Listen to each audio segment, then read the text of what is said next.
It's the Real News Network. I'm Sharmini Pires coming to you from Baltimore. Venezuelans will vote for a president this coming Sunday, May 20th. This presidential election is taking place under rather complicated and difficult circumstances. The country's economic crisis, marked by hyperinflation and shortages, continue unabated. A large part of Venezuela's opposition parties are calling for a boycott of the vote, and the U.S. and other conservative governments in the region are saying that they will not recognize the results of this election regardless of the outcome.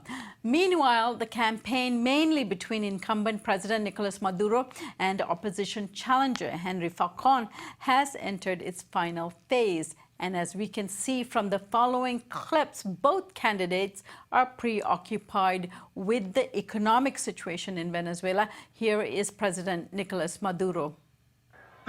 Give me 10 million votes and I will lead you to peace, to economic prosperity, and lead Venezuela to a powerhouse, I swear.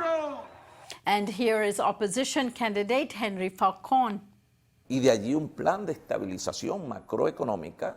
A macroeconomic stabilization plan that first tackles the problem of inflation, that really goes in depth to address the serious problem of the permanent state of decaying conditions in our state-owned company, Petróleos de Venezuela.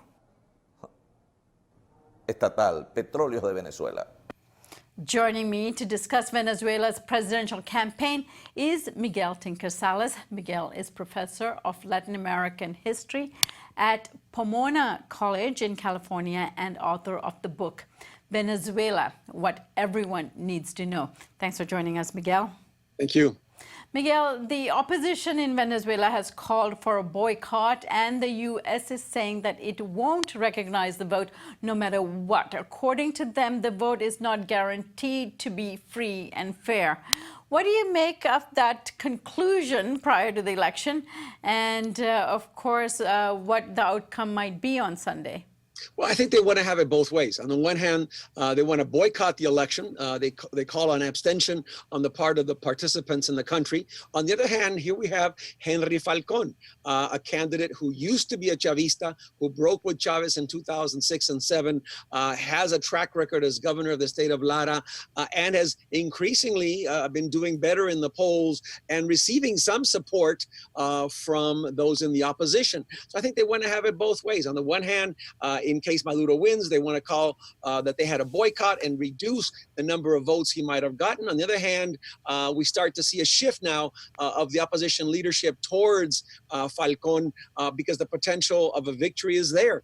The conditions in the country, as you highlighted in your intro, are deplorable with inflation, hyperinflation, scarcity of food products, scarcity of medicine, collapsing infrastructure, migration of millions of people out of the country. And again, Maduro claims he'll resolve those problems, but for many Venezuelans, this is a lackluster election. There's no enthusiasm because, again, the government has been in power, it has not resolved them, and they don't have much faith in the opposition either. All right, Miguel, what do you make of the claim that this election might not be fair and the voting system might be rigged, which is one of the claims that the Americans have made thus far? And then, of course, the fact that they will not recognize this specifically, they meaning the U.S. here. Well, the question of the charge of unfairness, every incumbent has a tremendous amount of benefit from being the incumbent, from having access to state radio and television. And there's no doubt that there were certain candidates that were declared illegal and not allowed to run. And the process, therefore, has some problems from the very inception. But again, this is the same kind of conditions that Chavez ran in 1998 and challenged the entire political establishment. So again, I think that there's a fundamental problem. They want to invalidate the process before it happens because they fear they might lose. And I think that there's more that aspect of it than rather any real problems with the electoral process itself. They are in many ways the best ally the government has because they continually have two constituents. They have their international constituency abroad, which is again the countries you've mentioned, and they have a constituency in the country, and they're divided on that, and they couldn't come to a consensus on a unified candidate. And that's the background to much of the process we see today. And speaking of background, we should also remind people that the last time there were elections and the opposition won the General Assembly, the U.S. had also come out and said at that point that they would not recognize the results of the election when in fact the opposition won. So having said that, Miguel, what will be the impact of the U.S. declaring that they will not recognize the election? What impact will it have on the actual voter turnout on Sunday? I don't think it will have a dramatic impact. I think any kind of sable rattling by the U.S. will definitely support Maduro, will throw more support for him. I think the PSUV is counting on its well-oiled machine and patronage network to get people to the vote. And much like the Russian election, the real question for the PSUV and Maduro is the turnout. Will they get the 10 million votes? Will they be able to have legitimacy in this election? And for Henry Falcón, the real question is, will the discontent bring the opposition out in total? Will they eventually turn against the leadership of the opposition and support Falcón, given the deplorable economic conditions? If they do, then Falcón has a chance. And many polls do have him actually winning at this point. Miguel, last week, Roger Noriega, who was Assistant Secretary of State for Western Hemisphere under George W. Bush, published an opinion article in the New York Times basically supporting the idea of a coup against Maduro. What is your reaction to such a view and the fact that the New York Times would publish such a letter? Well, I think it speaks to the real democratic values that don't exist in the U.S.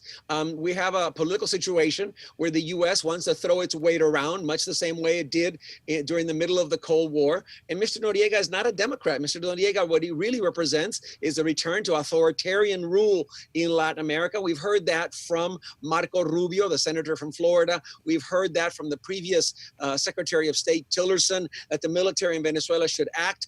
I think that those kind of proclamations are irresponsible.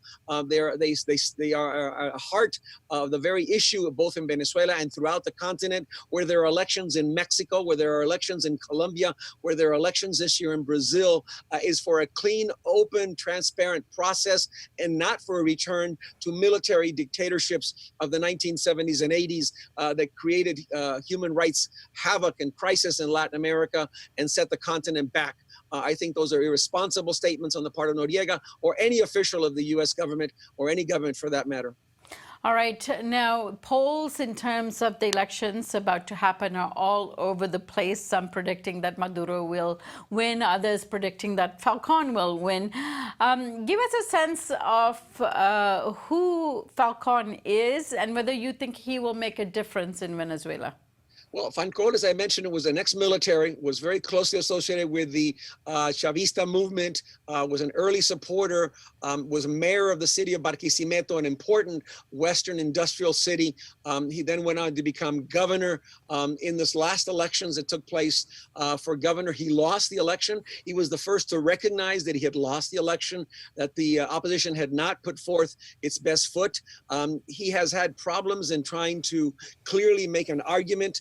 He's counting on and hoping for the rejection vote against Maduro, that the opposite people that are fed up with the economic conditions will be drawn to the ballot box. He's proposed dollarizing the economy as a way of dealing with hyperinflation. Under normal circumstances, that would have raised all kinds of cackles and opposition. But given the fact that the conditions, economic conditions, are so deplorable, it really has not raised the kind of ire, because for many, de facto, the economy has been dollarized. If you want to buy any kind of products, car parts, medicines, etc. People will look for dollars. So in many ways, his proposals and his advisor, Francisco Rodriguez, are proposing a macroeconomic strategy that involves dollarizing the economy, therefore taking the issue of inflation out of the hands of the Venezuelan government. But they still have not addressed, and neither has Maduro, the continued dependence on oil, on the oil economy, and that how that in many ways is at the heart of the problem, that Venezuela does not produce what it consumes, that Venezuela's industrial capacity is declining, and that dependence on oil continues to assure repeating crises over time. All right, Miguel, I thank you so much for joining us today, and we hope that you can join us next week after the elections. Thank you so much. Thank you. And thank you for joining us here on the Real News Network.